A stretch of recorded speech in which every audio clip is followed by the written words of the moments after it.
ஒரு நிமிஷம் இரு. எப்படி இவ்வளோ ஃபினான்ஷியலாக பிளான்டாக இருக்க, ரிஸ்க் மேனேஜ்மெண்ட் பற்றிலாம் நல்லா பேசுகிற, கோர்ஸ் ஏதாவது போனியா என்ன? கோர்ஸ்லாம் ஒன்றும் போல. உனக்கு ஞாபகம் இருக்கா, போன வருஷம் ஆகஸ்ட் 26 அன்னைக்கு கான்க்ளேவ்னு ஒன்று நடந்தது.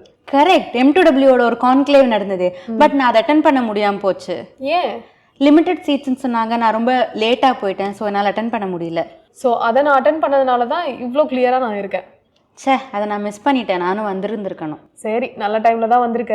ஏன்? ஆமாம், இப்போ M2W 2.0 வரப்போகுது. போன வாட்டி மிஸ் பண்ண மாதிரி இந்த வாட்டி மிஸ் பண்ணிடாத. உடனே போயிட்டு ரிஜிஸ்டர் பண்ணு. கண்டிப்பாக பண்ணுறேன். இப்போ இதெல்லாம் பற்றி பேசுகிறாங்க. உன் கோலை எப்படி அடையிறது, இன்னும் வெற்றியை எப்படி தேடுறது, ரிஸ்க் மேனேஜ்மெண்ட்டை எப்படி செய்யறது, ஸோ இதை பற்றி தான் இந்த கான்க்ளேவ்ல சொல்ல போகிறாங்க. அப்போ நியூ கமர்ஸ்க்கு இது ஒரு பெரிய நல்ல ஆப்பர்ச்சுனிட்டியாக இருக்கும்னு நீ சொல்கிற இல்லையா? கண்டிப்பாக, மெயினான விஷயமே அதுதான். ஸோ புதுசாக வரவங்களுக்கு ரொம்பவே ஹெல்ப்ஃபுல்லாக இருக்கும். ஓகே, ஸோ கண்டிப்பாக இந்த தடவை நான் அட்டன் பண்ணுறேன். அது கண்டிப்பாக இப்போவே போய் ரெஜிஸ்டர் பண்ண ஸ்டார்ட் பண்ணிவிடு. ஸோ நீங்களும் மறக்காமல் கான்க்ளேவ் 2.0 ரெஜிஸ்டர் பண்ண மறந்துடாதீங்க. நீயும் தான். போன வருஷம் நான் பண்ண தப்ப நீங்கள் பண்ணிடாதீங்க. கன்ஃபார்மாக ரெஜிஸ்டர் பண்ணுங்க.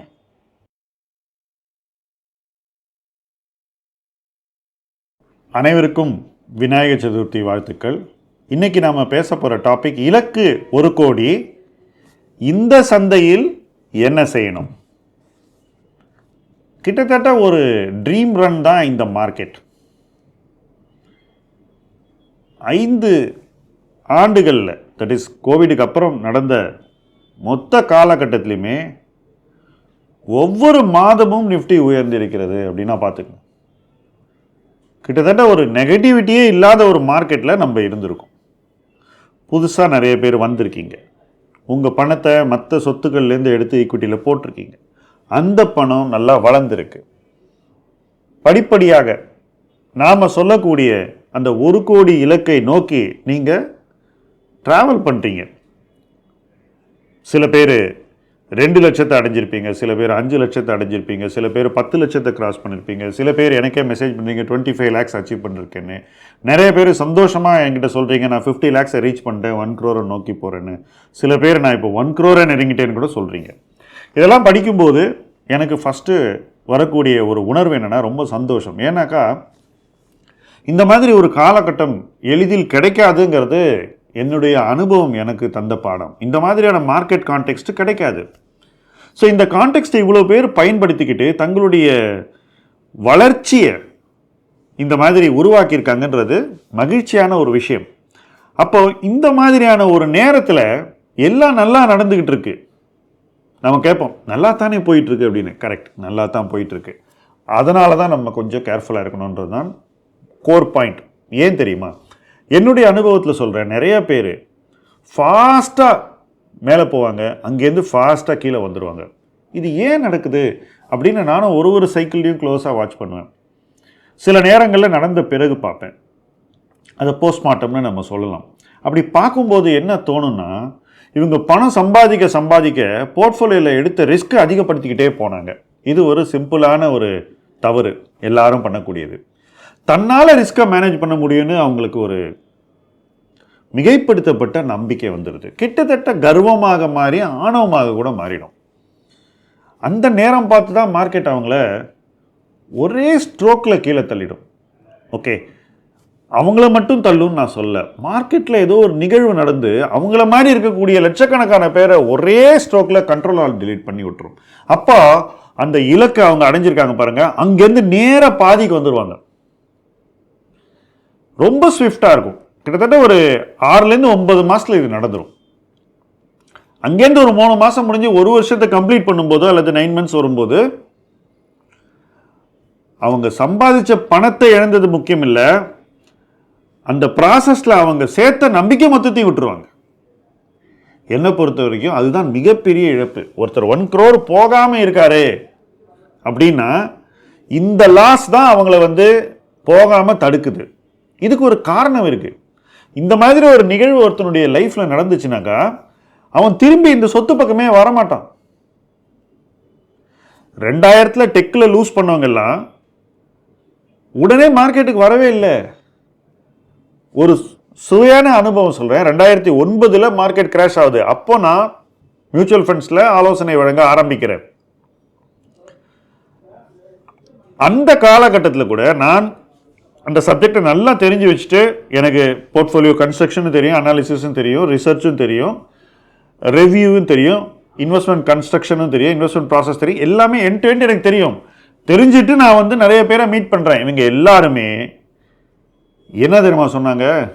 சார், டெட்டில் தான் நான் இன்வெஸ்ட் பண்ணிட்டு இருக்கேன், எனக்கு ஈக்விட்டியே வேண்டாம் அப்படின்னு ஒரு பிளாங்கெட். இவங்க எல்லாமே பணம் நிறைய வச்சிருக்கிறவங்க. பணம் வச்சிருக்கிறவனே ஈக்விட்டிக்கு வர பயந்த காலகட்டம் 2009. 2008 இவங்க என்ன பண்ணியிருக்காங்கன்னாக்கா, டெட்டில் இருந்த பணத்தெல்லாம் தூக்கி ஈக்விட்டியில் போட்டிருக்காங்க. ஏன்னா மற்றவங்கெல்லாம் பணம் பண்ணுறாங்க, நம்மளும் பணம் பண்ணோம், நம்ம மிஸ் பண்ணக்கூடாதுன்ற ஒரு மைண்ட் செட்டோட இவங்க அத்தனை பேரும் அனில் அம்பானி ஐபிஓவில் பணம் போட்டிருக்காங்க, ரிலையன்ஸ் பவரில். இதை பார்க்கும்போது எனக்கு என்ன தோணுச்சுன்னா, இந்த டெட் இன்வெஸ்டிங்கை இவங்க 2008 பண்ணி தொலைச்சிருக்கலாமே, இப்போ ஏன் பண்ணுறாங்க அப்படின்னு அவங்கள்ட்ட சொல்லுவேன். இது இல்லை அதுக்கு காலகட்டம், அந்த பீரியடில் தான் நீங்கள் பண்ணியிருக்கணும். அந்த பீரியடில் நான் இல்லை இந்த ஃபீல்டில் ப்ரொஃபஷனலாக, நான் ஒரு தனி நபராக இன்வெஸ்டராக தான் இருந்தேன். எனக்கு பெரிய கஸ்டமர் பேஸ்லாம் ஒன்றும் கிடையாது. அந்த காலகட்டத்திலே நான் நிறைய பேரை பார்த்து பேசுவேன், அப்போ சொல்லுவேன், அதோட சரி. அப்பவும் கேட்கல, அதுக்கப்புறமும் கேட்கல. பட் காலத்தோட கேட்டிருந்தா என்ன ஆகும்னு யோசிச்சு பாருங்கள். ஃபஸ்ட்டு 2009 அவங்க பார்ட்டிசிபேட் பண்ணியிருப்பாங்க. ஏன்னா ஒரு மார்க்கெட் சைக்கிளையும் நான் எப்படி சர்வே ஆனேன்னு ஒரு ஃபார்முலாவை போய் தேடும்போது திரும்ப பிளே ஆகிற ஒரு பிஜிஎம் என்னன்னா, புல் மார்க்கெட்டை நான் வந்து அளவாக தான் நம்பினேன், புல் மார்க்கெட்டில் எனக்கு தலைக்கு ஏறல, புல் மார்க்கெட்டில் வந்து பணம் பண்ணுறது ஈஸின்னு நான் நினைக்கவே இல்லை, இது இவ்வளோ ஈஸியாக இருந்தால் நம்ம இதை பார்த்து பயப்படணும் அப்படின்ற ஒரு உணர்வு என் மைண்டில் டாப்பில் இருந்தது. அதனால் என்ன பண்ணுவேன்னாக்கா, ரிஸ்க்கை வந்து நான் முதல்ல குறைப்பேன், ஒரு புல் மார்க்கெட்லேயும் ரிஸ்க்கை குறைப்பேன். ரெண்டாவது, அவசரமே பட மாட்டேன். இப்போது உதாரணத்துக்கு இன்னைக்கு நான் கூட உங்களுக்கு ஒரு வீடியோவை சமீப நாட்களில் போட்டிருந்தேன், நீங்கள் போய் பார்க்கலாம். எப்படி எஸ்எம்இ ஐபிஓவில் பணம் பண்ணுறாங்க பீப்புள், என்ன நடக்குதுன்னு செபி சொன்ன தகவல்கள் எல்லாம் சொல்லியிருந்தேன். போட்டு 8 நாளில் 75% ரிட்டர்ன் கிடைக்குதான். தட் இஸ் ₹1 போட்டால் 1.25 ரூபா 8 நாளில். என் பார்வையில் இதெல்லாம் முதலீடே இல்லை, சூதாட்டம். அந்த சூதாட்டத்தில் நிறைய பேருக்கு அதிர்ஷ்டம் அடிக்குது. ஜாக்பாட், நான் வந்து லாட்ரி டிக்கெட் வாங்கி ஜாக்பாட் அடிக்கிறத ஒரு பிஸ்னஸாக வச்சுருக்கேன்னு ஒருத்தர் நம்பினாக்கா அவர் இதையும் பண்ணலாம், ரொம்ப நாளைக்கு பண்ண முடியும். அப்படி இல்லை, இது எதையோ இந்த காலகட்டத்தில் இன்னைக்கு கிடைச்சது என்னைக்கு கிடைக்காதுன்ற அந்த யதார்த்தத்தை புரிஞ்சுக்கிட்டாங்கன்னா, என்னைக்கு இது கவுர போதோ அன்னைக்கு இதில் அவங்க மாட்டிக்க மாட்டாங்க. எப்போவுமே கப்பல் கவுரும், ஆனால் அந்த கப்பலில் நீங்கள் இருக்கக்கூடாது. அதுதான் முதலீட்டில் இருக்கக்கூடிய சூட்சமம். அப்போ கப்பல் கவுற வரைக்கும் நான் இருக்கேன், கவுரும் போது குதிச்சிடல, just before the ship sinks நான் ஜம்ப் பண்ணிடுவேன் அப்படின்னு நினச்சிக்கிட்டு இருந்தீங்கன்னாக்கா, சிங்கார ஷிப்பெல்லாம் உங்களுக்கு வார்னிங்லாம் கொடுக்காது. தண்ணியில் விழுந்தப்புறம் தான் உங்களுக்கு தெரியும். அதுதான் முதலீட்டு உலகத்தில் இருக்கக்கூடிய பிரைமரி ரிஸ்க்.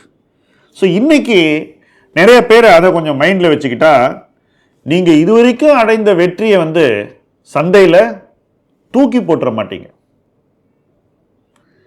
என்னைக்கு அந்த கப்பல் கீழே போகுதோ அதில் இருக்க மாட்டீங்க. ரெண்டாவது, இன்னைக்கு அவசரப்பட மாட்டீங்க. மூணாவது, பணத்தை சேஃப்டி பக்கம் திருப்புவீங்க. ஸ்லோவாக திருப்பணும். கப்பல் என்ன உடனே திரும்ப முடியுமா? ஸ்லோவாக தானே திரும்பும். அதே மாதிரி தான் போர்ட்ஃபோலியோ, கப்பல் மாதிரி கிராஜுவலாக மேனுவர் பண்ணி சேஃப்டி பக்கம் போகணும். எல்லாத்தையும் ஒரே நாளில் விற்றுட்டு எல்லாராலையும் போக முடியாது. ஏன்னா மைண்ட் ஒத்துக்காது, நிறைய எமோஷனல் அட்டாச்மெண்ட் இருக்கும், நிறைய விஷயங்கள் வந்து நமக்கு விற்கவே கூடாதுன்னு தோணும், ஆனால் ஆக்சுவலாக அது விற்கப்பட வேண்டியதாக இருக்கும். ஸோ அந்த இடத்துக்கு வரத்துக்கு உங்கள் மைண்டு டேர்ன் ஆகணும் கப்பல் மாதிரி ஸ்லோவாக. அப்புறம் அதிக ரிஸ்க் எடுக்கக்கூடாதுன்ற ஒரு மைண்ட் செட் வரணும். அதிக ரிஸ்க் எடுப்பதை தவிர்க்கணுன்ற ஒரு இடத்துக்கு நீங்கள் வரணும். அந்த இடத்துக்கு போகிறதுக்கே நீங்கள் இப்போ இருக்கிற இடத்துலேருந்து ரொம்ப தூரம் போகணும். ஆனால் உங்கள் மைண்ட் என்ன சொல்லுது, நான் ஈஸியாக அங்கே போயிடுவேன்னு. கொஞ்சம் காசுலேருந்து இன்னைக்கு இருக்கக்கூடிய நிலைமைக்கு நீங்கள் வர்றதுக்கு 3-4 வருஷம் ஆயிடுச்சு, ரைட்? அதுவே ஈஸியாக நடக்கலை. இந்த 3-4 வருஷத்தில் இந்த வருஷம்தான் நீங்கள் அதிக லாபத்தை பார்த்துருக்கீங்கன்னா, நீங்கள் இன்னும் கவனம் செலுத்தணும், இதில் இன்னும் கேர்ஃபுல்லாக இருக்கணும், இன்னும் கவனமாக இருக்கணும். ஸோ அதிக ரிஸ்க் எடுப்பதை இப்போ தான் நீங்கள் தவிர்க்கணும்.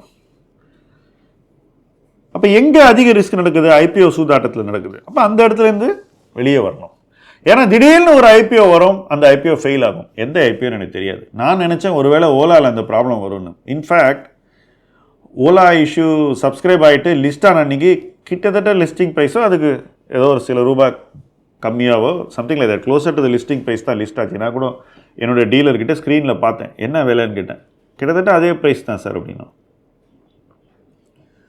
என்ன அது பார்ப்போன்னு அதை கூட ஒருத்தர் வாங்கி ஏற்றி 5 நாளில் விற்றுட்டு போயிட்டாங்க. யார் பண்ணாங்கன்னா, யாருக்கு அந்த நிறுவனம் செய்யக்கூடிய அடுத்த நகர்வுகள், அதாவது சில நாட்களுடைய நகர்வுகள் என்னென்னு தெரிஞ்சுதோ அவங்க வாங்கி விற்றுட்டு போயிட்டாங்க, அவ்வளோதான். ஸோ ஓலா ஐபிஓவில் அப்ளை பண்ணுவேன், 4 நாள் கழித்து விற்றாங்கனாக்கா அவன் தான் ஜீனியஸ். அவர் 1 வாரம் கழித்து விற்றா ஜீனியஸ். முதல் நாள் காலையிலே விற்றானா அவன் அறிவாளி இல்லை, அவனை நம்ம முட்டாள்னு கூட சொல்லலாம், பிழைக்க தெரியாதவன்னு சொல்லலாம். ஸோ இந்த மாதிரியா ஒரு சூதாட்டத்தில் பார்ட்டிசிபேட் பண்ணுறதுங்கிறது ரிஸ்கிங்கிறது நமக்கு தெரியும். ஆனால் அந்த காலகட்டத்தில் கூட யாருக்கோ பணம் பண்ணுறதுக்கு ஒரு வாய்ப்பு வருது. இந்த மாதிரி நிறைய வாய்ப்புகள் வந்து போயிட்டு இருக்கும். இந்த வாய்ப்புகளை நம்பித்தான் நீங்கள் கோடீஸ்வரன் ஆக போகிறீங்கன்னா குட் லக். ஏன்னா எனக்கு அந்த மாதிரியான ஒரு வழிமுறையில் நம்பிக்கையே கிடையாது. நான் உழைப்புனாலையும் டிசிப்ளின்னாலையும் ஃபோக்கஸ்னாலையும் தான் ஒருத்தர் வாழ்க்கையில் நிதி சார்ந்த வளர்ச்சியை தொடர்ந்து பெற முடியும்னு உறுதியாக நம்புறேன்.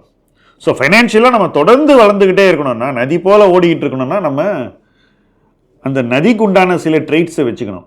அதை விட்டுட்டு நம்ம வேறு மாதிரியான ஒரு ஆட்டிடியூடை எடுத்தோம்னாக்கா அந்த ஆட்டிடியூட் நமக்கு உதவாது. ஸோ இலக்கு 1 கோடியை இந்த இடத்துலேருந்து நீங்கள் அடையணும்னா, இன்னைக்கு இருக்கிற உங்களுடைய சக்ஸஸை நீங்கள் தக்க வச்சுக்கணுன்னா சில விஷயங்களை செய்யணும். அதை மறுபடியும் நான் சம்மரைஸ் பண்ண போகிறேன். ஃபஸ்ட்டு பாயிண்ட், அவசரப்படக்கூடாது. இது வரைக்கும் பண்ண ரிட்டர்னை எப்படி காப்பாற்றணுன்ற மைண்ட் செட்டுக்கு நீங்கள் வரணும். அது அவ்வளோ ஈஸியான இடம் கிடையாது. ஏன்னா எல்லாரும் இன்னும் இதே வேகத்தில் ஓடணும், இன்னும் இதே வேகத்தில் சம்பாதிக்கணும்னு நினைக்கிறாங்க. நீங்கள் போகிறோம், கொஞ்சம் சேஃப்டிக்கு போகிறேன்னு திங்க் பண்ண ஆரம்பிக்கணும். திங்க் பண்ணால் நாளை காலையிலே நீங்கள் சேஃப்டிக்கு போக முடியுமானா அது உங்களால் பண்ண முடியாது. நீங்கள் எப்படி கப்பல் டேர்ன் ஆகுதோ அந்த மாதிரி ஸ்லோவாக தான் டேர்ன் ஆவீங்க, உங்களால் ஃபாஸ்ட்டாக டேர்ன் ஆக முடியாது. 2வது, பணத்தை சேஃப்டி பக்கம் ஸ்லோவாக டேர்ன் பண்ணணும். எது சேஃப்டின்னு உடனே கேள்வி வரும். டெட், ஆர்பிட்ராஜ், கோல்டு, சில்வர், இதெல்லாம் சேஃப்டி. இது எல்லாம் தாண்டி large cap reasonable safety. Large cap is lesser risk than other கிளாஸஸ்ன்னு நான் சொல்லுவேன். ஸோ சேஃப்டி எதுன்னு கேட்டால் இப்படி திரும்பினா அந்த பக்கம் இதெல்லாம் இருக்குது. இதில் ஒன்றா வரும். ஸோ நான் சொன்ன சீக்வன்ஸ்லேயே முதல்ல சொன்னதான் சேஃபஸ்ட், இறுதியாக சொன்னது லீஸ்ட் சேஃப் நான் சொன்ன ஆப்ஷன்ஸில்.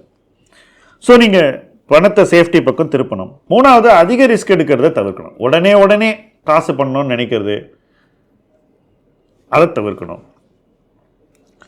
ஐபிஓ சூதாட்டத்தை விட்டு வெளியே போகணும். இதெல்லாம் பண்ணிங்கன்னாக்கா நிச்சயமாக உங்களுக்கு ஒரு சேஃப்டி மெக்கானிசம் உருவாக்கப்படும் உங்கள் போர்ட்ஃபோலியோக்குள்ள. இதில் பணத்தை சேஃப்டி பக்கம் திருப்புறதுங்கிறதுல எக்ஸ்பென்சிவ் ஸ்டாக்ஸ், ரொம்ப சூப்பர் எக்ஸ்பென்சிவ் ஸ்டாக்ஸ், சடனாக காசு அள்ளி கொடுத்த கம்பெனிஸ், ரொம்ப சின்ன கம்பெனிஸ், 500 ரூபாயிலேருந்து 5000 கோடிக்கு 6 மாதத்தில் போன கம்பெனிஸ், இதில் எல்லாம் நிச்சயமாக ப்ராஃபிட்டை புக் பண்ணணும். நிறைய பேர் என்ன நினைக்கிறாங்களா, இதுதான் அடுத்த எல்என்டி அப்படின்னு ஏதோ ஒரு சின்ன ஏபிசி கம்பெனியை நம்புவாங்க. அப்படி செய்யக்கூடாது, அதுக்கான காலகட்டம் இல்லை. சோலாரில் தான் நிறைய காத்தாடி விட்டுட்டு இருக்காங்க. இபிசி, சோலார் பிளாட்ஃபார்ம்ஸ், நிறைய கம்பெனிஸ் நான் பார்க்குறேன். 5000 10,000 கோடி. என்னை பொறுத்த மட்டும் அந்த கம்பெனிலாம் 500 கோடி கூட ஒர்த்து கிடையாது. உண்மைத்தன்மையை தாண்டி வேற ஏதோ ஒரு காரணத்துக்காக இந்த கம்பெனிஸ் நிறுவன மதிப்பு மேலே போயிருக்கு. அந்த மாதிரி இடத்துல நமக்கு சடனாக ஒரு ஜாக்பாட் வரும்போது ப்ராஃபிட்டை வீட்டுக்கு எடுத்துகிட்டு போகணும், பணத்தை சேஃப்டி கொண்டு போகணும். டர்ன் பண்ணி சேஃப்டி பக்கம் போனீங்கன்னா நாளைக்கு அந்த இடத்துல விபத்து நடக்கும்போது, நாளைக்கு கப்பல் மூழ்கும் போது நீங்கள் அந்த கப்பலில் இருக்க மாட்டீங்க. இதெல்லாம் எதுக்குன்னு கேட்குறீங்களா? இதுக்கும் 1 crore என்ன சம்பந்தம்னு கேட்குறீங்களா? இருக்குது. என்ன சம்பந்தம்னா, அன்னைக்கு கப்பல் கவிழும்போது, மார்க்கெட் விழும்போது நீங்கள் மறுபடியும் சேஃப்டியிலேருந்து ரிஸ்க் பக்கம் ஸ்லோவாக கப்பலை மறுபடியும் திருப்புவீங்க. அந்த திருப்பம் கூட ஸ்லோவாக தான் இருக்கும். ஒரே நாளில் ஓடி போய் பணத்தை போட மாட்டீங்க. எப்படி திருப்பி உள்ளே வரணும்னு நீங்கள் தெரிஞ்சுக்குவீங்க. இதை நீங்கள் ஒரு சைக்கிளையும் பண்ணும்போது தான் நீங்கள் ஒரு கோலாக ரீச் பண்ணி அடுத்த கட்டத்துக்கு போவீங்க. என்னை பொறுத்த வரைக்கும் 1 கோடி அப்படிங்கிறது ஒருத்தருடைய லைஃப்பில் ஒரு பேஸ் கேம்ப் தான். அங்கேருந்து இன்னும் உயர முடியும், நிச்சயமாக முடியும். பட் இந்த ஒரு ஓரியன்டேஷன் இருக்கணும். இதில் முக்கியமாக ஒரு விஷயம் சொல்கிறேன். நீங்கள் எப்படி வேணால் இது வரைக்கும் பணம் பண்ணியிருக்கலாம். ஆனால் இங்கேருந்து நீங்கள் பணம் பண்ணணுன்னா நீங்கள் சேஃபாக நடந்தால் தான் பணம் பண்ண முடியும். அதில் நீங்கள் முழு நம்பிக்கையும் முழு ஆர்வமும் காட்டினா மட்டும்தான் இது வரைக்கும் வந்த சக்ஸஸை நீங்கள் தக்க வச்சுக்க முடியும். ஃப்ரெஷ் சக்ஸஸை தேடுறது எல்லாருக்கும் ரொம்ப பிடிக்குது. ஆனால் இது வரைக்கும் சம்பாதிச்ச சக்ஸஸை சேஃப்கார்டு பண்ணுறது யாருக்குமே பிடிக்கல.